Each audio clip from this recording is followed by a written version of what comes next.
Hello दोस्तों, दृष्टि IAS के एग्जाम अपडेट प्रोग्राम में आप सभी का स्वागत है।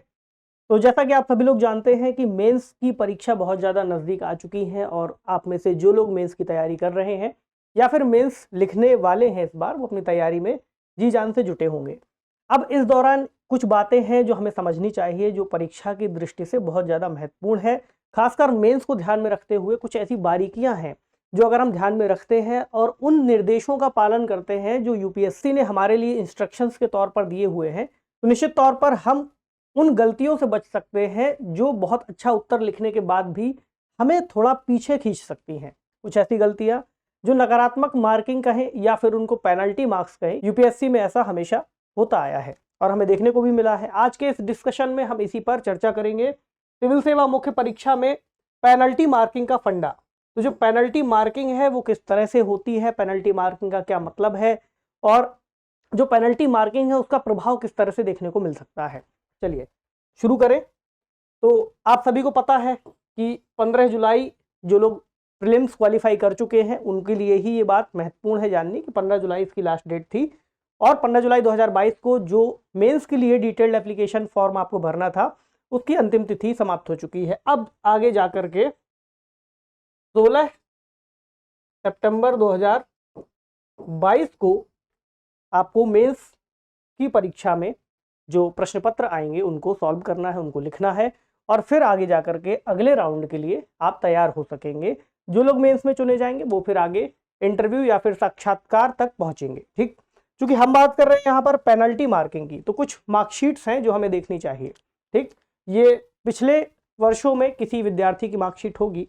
यहाँ पर हमें बेसिकली ये देखना है कि इसमें किस किस विषय के नंबर यहाँ पर दिए गए हैं और उन विषयों के अलावा कौन से मार्क्स हैं। यहाँ पर आप देखिए लिखा हुआ है पेनल्टी मार्क्स और यहाँ लिखा हुआ है 5, यानी कि जो 5 नंबर है ये इस खास जो विद्यार्थी रहे हैं उनको पेनल्टी के तौर पर दिए गए, यानी ये नंबर जोड़े नहीं जाएंगे। ये नंबर यहाँ पर उनके कुल जो टोटल बन सकता था उसमें से 5 मार्क्स खींच लिए जाएंगे या फिर कम कर दिए जाएंगे। ठीक, इसी तरह एक और मार्कशीट को अगर हम देखें, थोड़ा सा ब्लर है लेकिन काम हमारा चल जाएगा। इसमें अलग अलग मार्क्स दिए हुए हैं लेकिन यहाँ पर आपको दिखेगा पेनल्टी मार्क्स जो कि 20 नंबर का लगा हुआ है। मतलब ऐसा नहीं है कि यूपीएससी जानबूझकर या फिर हर एक मार्कशीट में पेनल्टी मार्क्स लगाती ही है, लेकिन कुछ विद्यार्थियों की मार्कशीट में ऐसा लिखा हुआ आता है। तो उसका क्या मतलब है, कब ऐसा किया जाता है कि पेनल्टी मार्क्स लगते हैं यूपीएससी की तरफ से, हमें किन बातों को ध्यान में रखना चाहिए कि हम इन पेनल्टी से बच सकते हैं। ठीक है, तो शुरू करें। तो यूपीएससी में मेंस का जो सिलेबस है सिविल सेवा परीक्षा का, उसके बारे में आप जानते हैं कि सिविल सेवा मुख्य परीक्षा में कौन कौन से प्रश्न पत्र आते हैं। 2 इसमें महत्वपूर्ण प्रश्न पत्र ऐसे हैं जिनको हम अर्हक प्रश्न पत्र कहते हैं, प्रश्न पत्र का और प्रश्न पत्र खा। तो प्रश्न पत्र जो का है, थोड़ा सा इसका डिस्कशन कर लेते हैं कि सिलेबस किस तरह से डिजाइन किया हुआ है, फिर हमें पता चलेगा कि गलती कहां पर हो रही है। तो प्रश्न पत्र जो का है उसमें आप संविधान की 8वीं अनुसूची में सम्मिलित जो भाषाएं हैं उनमें से कोई भी एक भाषा भारतीय भाषा चुन सकते हैं। जैसे कि उदाहरण के रूप में आप हिंदी को ले सकते हैं, हिंदी, असमिया, अभी हम उनकी सूची को देख लेंगे। जो पेपर खा है वो है अंग्रेजी का।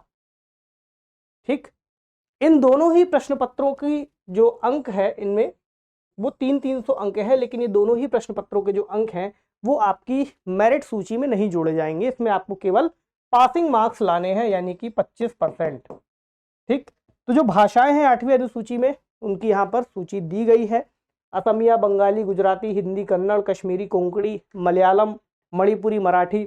और आगे एक चीज और आपको यहाँ पर दिखाई देगी कि लिपि का भी यहाँ पर जिक्र किया गया है, यानी कि जो लोग भाषा का माध्यम या फिर साहित्य के लिए जो भाषा लेंगे इनमें से, तो उसकी लिपि यहाँ पर दी हुई है यूपीएससी ने। इसी लिपि में आपको ये जो भाषाएं हैं इनके उत्तर लिखने होंगे। जैसे हिंदी के लिए आप देवनागरी लिपि का इस्तेमाल करेंगे, गुजराती के लिए गुजराती लिपि का। ठीक, इसी तरह कुछ अन्य भाषाएं जो बाकी हैं उनके आगे उनकी लिपि का यहाँ पर जिक्र किया गया है।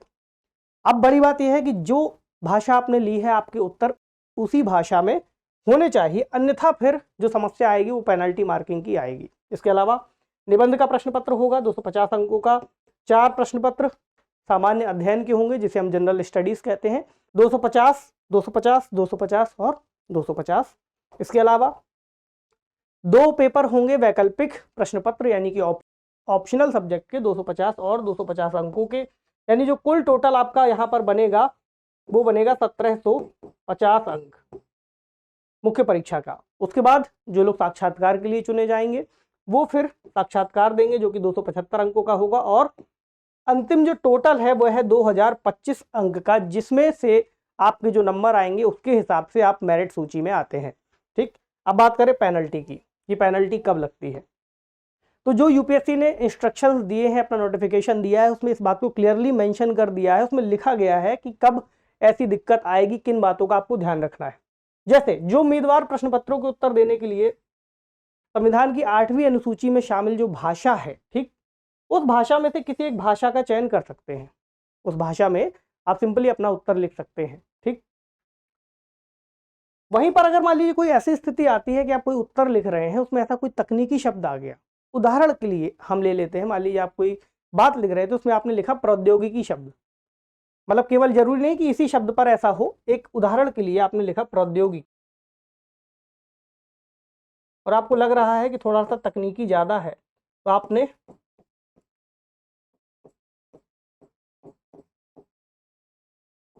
टेक्नोलॉजी भी लिख दिया।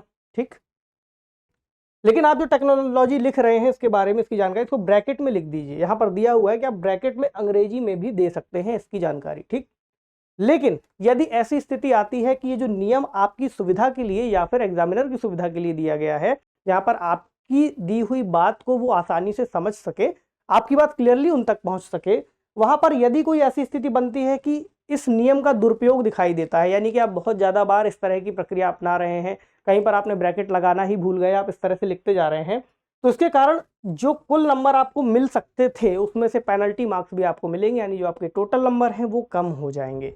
ऐसी भी स्थिति आ सकती है कि अगर ये जो प्रक्रिया है बहुत ज़्यादा अपनाई गई या कुछ ऐसे मामले आए जो इस स्थिति से बहुत ज़्यादा ऊपर के हैं, तो जो आपकी उत्तर पुस्तिका है ऐसा हो सकता है कि उसका मूल्यांकन ही ना किया जाए। ठीक, तो पेनल्टी मार्क्स और उससे आगे भी, तो इन बातों का ध्यान रखना है। इसके अलावा परीक्षार्थियों को इस बात का ध्यान देना है कि वो उत्तर लिखते समय कुछ भी ऐसा कंटेंट ना लिखें जो उनके उस उत्तर से बिल्कुल ही संबंधित नहीं है। ठीक, या फिर कोई ऐसा साइन ना वहां पर छोड़े, कोई ऐसा मार्क ना छोड़े जो उनकी व्यक्तिगत जो जानकारी है उसको रिवील करता हो, उसके बारे में कोई भी हिंट छोड़ता हो। ठीक, ऐसा करने पर भी पेनल्टी मार्क्स लग सकते हैं।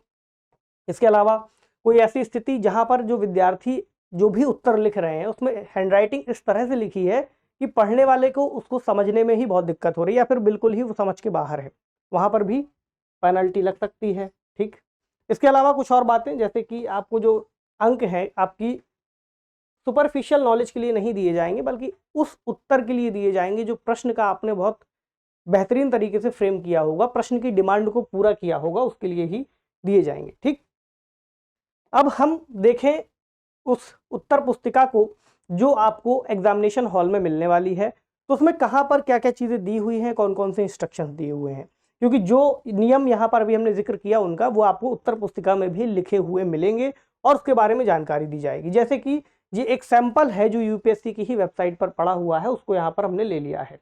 तो उम्मीदवार द्वारा क्या क्या भरा जाएगा, यहाँ पर भरा जाएगा परीक्षा का नाम, यहाँ परीक्षा का माध्यम, उसके आगे बताया गया है कि आपको जो उत्तर पुस्तिका मिलेगी उसको देख लें कि वहाँ पर कोई भी पृष्ठ खराब ना हो, कुछ फटा ना हो, उससे कुछ मिसप्रिंट ना हो, इन बातों को ध्यान रखना है।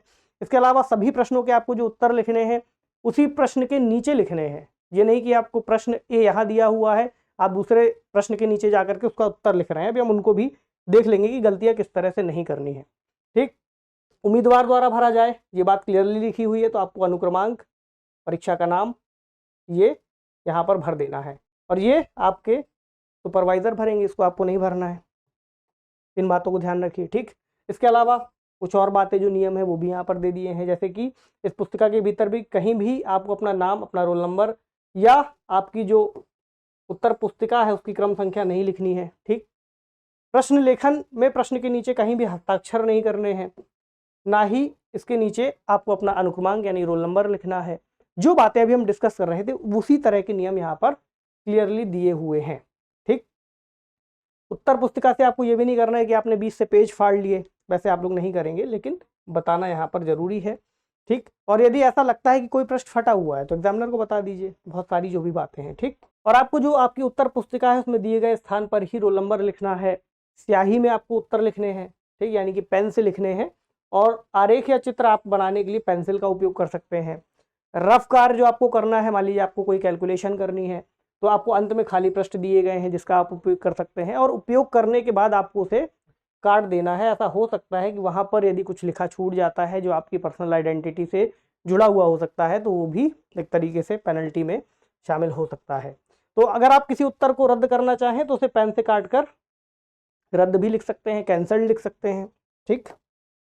अब उन चीज़ों को देखें जो प्रैक्टिकली तौर पर नहीं करनी है, मतलब हमें क्या क्या अभी हमने पढ़ लिया उसको एक बार विजुलाइज कर लें। मान लीजिए किसी की बुकलेट है, उसमें जैसे इस तरह का कोई मार्क नहीं छोड़ना है, 786 या फिर कोई भी ऐसा मार्क। इसके अलावा इस तरह का कोई भी निशान जो आपकी धार्मिक आइडेंटिटी से जुड़ा हुआ हो, या फिर कोई ऐसा स्लोगन, कोई ऐसा श्लोक जो आप लोग की धार्मिक आइडेंटिटी से जुड़ा हुआ हो, हरे रामा हरे कृष्णा, ऐसा कुछ भी नहीं लिखना है।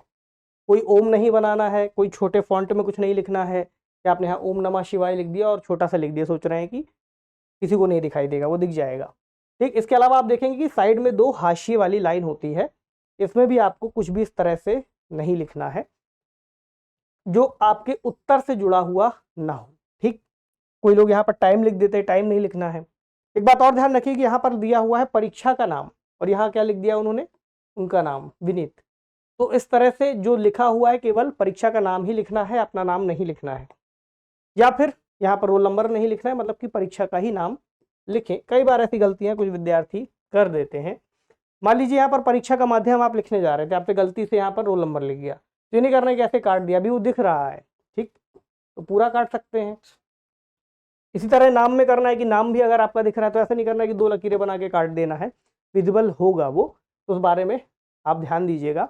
इसके अलावा यहाँ पर लिखा हुआ परीक्षक के हस्ताक्षर, तो वहाँ वो आपके नहीं करने, इस बात को ध्यान रखना है। मतलब कि बेसिकली वहाँ पर क्या होता है ना कि एग्जामिनेशन हॉल में जब हम पहुँचते हैं तो इतना ज़्यादा प्रेशर सा होता है कि हम उसको ठीक से पढ़ ही नहीं पा रहे होते, या फिर पढ़ते हैं तो ध्यान नहीं जा पाता हमारा कि वहाँ पर कहाँ पर क्या लिखना है।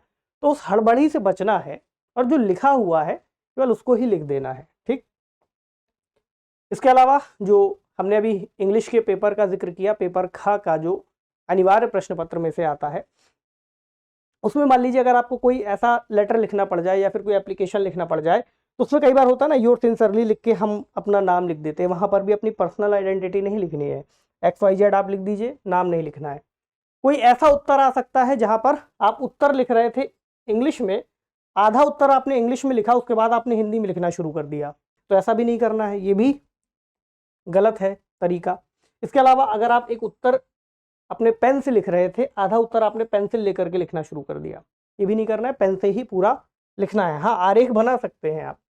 एक ऐसी स्थिति भी यहाँ पर दिखाई गई है जहाँ पर कोई व्यक्ति कोई अपील कर रहा है किसी से, यानी जो एग्जामिनर होगा उससे इस तरह की कोई अपील नहीं होनी चाहिए उसमें, जैसे कि सर मैडम यह मेरा अंतिम प्रयास है, कृपया सहानुभूतिपूर्वक इसकी जाँच कीजिए। उम्मीद है जो सिंसियर स्टूडेंट हैं वो ऐसा नहीं करते हैं, लेकिन यहाँ पर दर्शाया हुआ है यूपीएससी ने।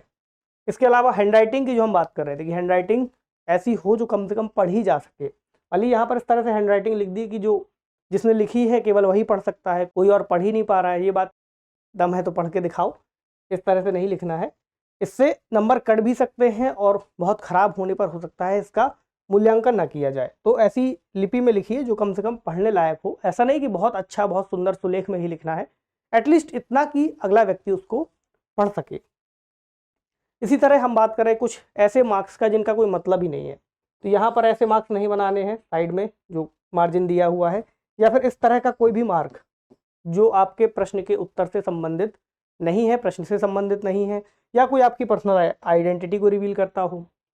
या फिर एक तरीका ऐसा हो सकता है कि यहाँ पर क्वेश्चन नंबर मान लीजिए 4D दिया हुआ है, क्वेश्चन दिया हुआ है, आपने इसको काट दिया और यहाँ पर लिखा क्वेश्चन नंबर 4C और इसका उत्तर लिखने लगे। ये तरीका भी गलत है।